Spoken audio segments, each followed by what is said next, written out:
پہاڑی زبان میں اپڈیٹ سنیے۔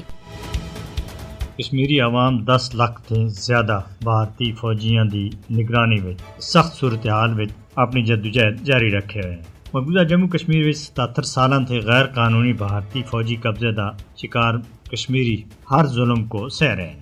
آرٹیکل 370 دی منسوخی دے بعد مقبوضہ جموں کشمیر وچ انسانی حقوق دی خلاف ورزیاں آخری کنڈے دے اتے پہنچی ہوئی ہیں اور انہاں وچ دن ب دن واਧਾ ہوندا جا رہا ہے۔ مودی حکومت سن گزرے 5 سالاں وچ مقبوضہ جموں کشمیر وچ مظالم دے تمام تر ریکارڈ توڑ کے دیں۔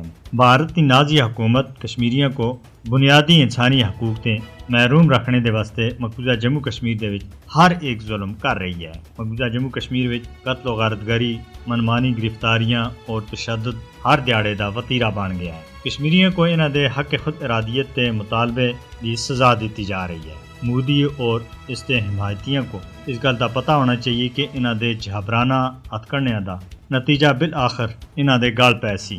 کشمیری بھارتی قبضے دے خلاف اپنی جدوجہد وچ پرعزم ہیں۔ بھارت پچھلے 77 سالاں دے تنازع کشمیر دے منصفانہ حل دی راہ دے وچ روڑے اٹکا رہا ہے۔ مودی دی نازی حکومت فوجی طاقت تے بلبوتے دے ذریعے کشمیری عوام دی حق خود ارادیت دی تحریک کو دبانے وچ ناکام رہی ہے۔ 5 اگست 2019 وچ فسطائی مودی دے اقدامات جموں کشمیر دے متعلق اقوام متحدہ دی قرارداداں دی سراسر خلاف ورزی ہے۔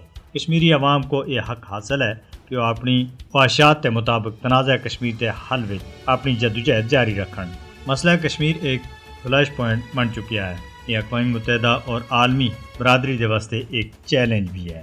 لہذا مقبوضہ کشمیر دے مصیبت زدہ لوگوں دی مدد کے واسطے دنیا کو اہم کردار ادا کرنا چاہیے۔ اقوام متحدہ کو تنازع کشمیر کے حوالے تھیں اپنی ذمہ داریاں پوری کردیا ہوا مقبوضہ جموں کشمیر کے لوگوں کو اس ظلم دے نجات دلانے کی ضرورت ہے۔